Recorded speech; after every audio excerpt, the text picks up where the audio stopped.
guys! Welcome to my YouTube channel.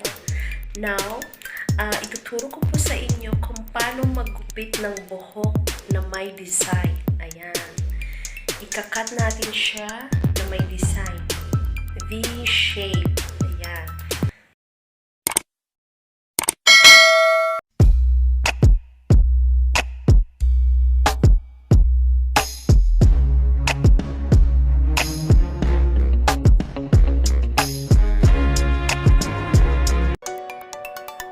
Hello guys! Welcome to my YouTube channel.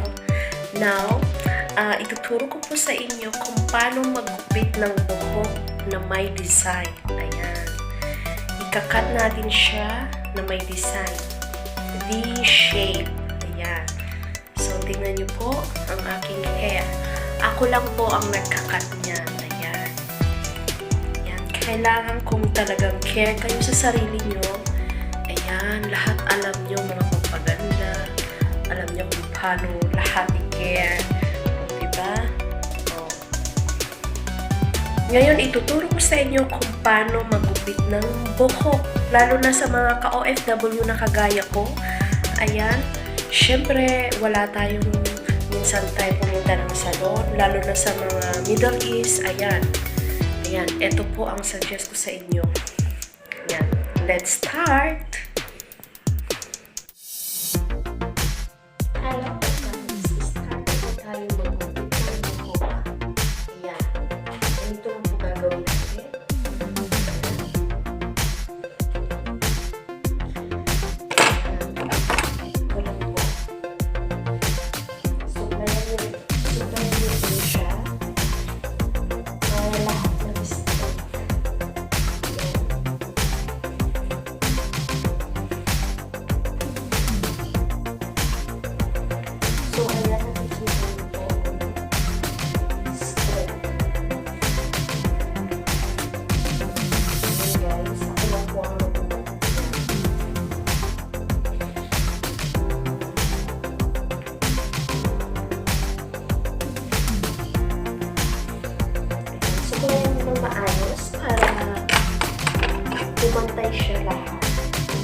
mapapansin nyo, ang buhok ko is V-shape. Pero ginupit ko lang siya ng pantay. Ayan.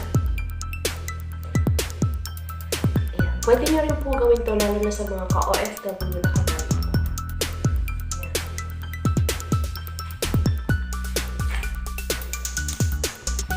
Ayan po. Kung mapapansin nyo, V-shape.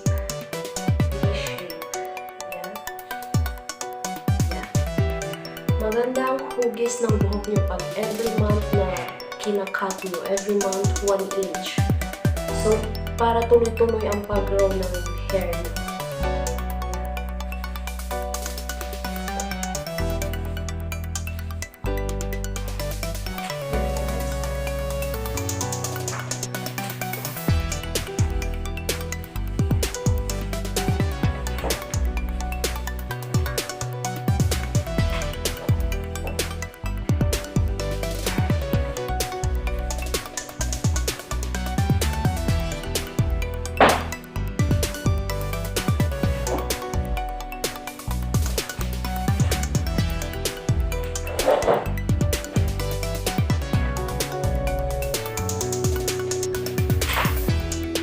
So, kung mapapansin nyo, V-shape siya. Hindi siya straight. V-shape. Look. O, diba? O, gumanda na ulit ang hair. Ayan. V-shape. So, pantay siya. Look, pantay. Ayan.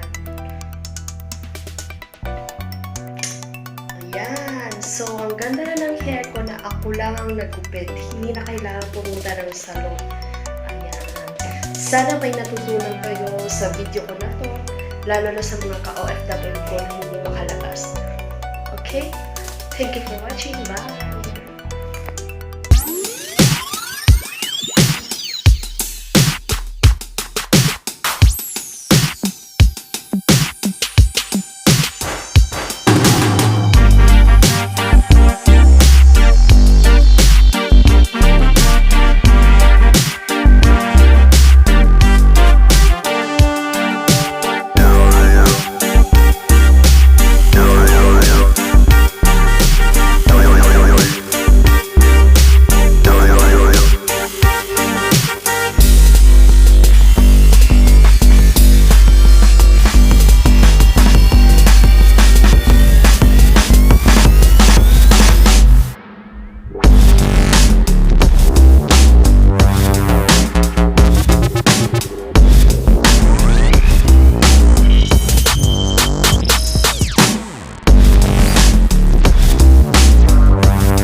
Nakita niyo ba yung gupit ko kanina?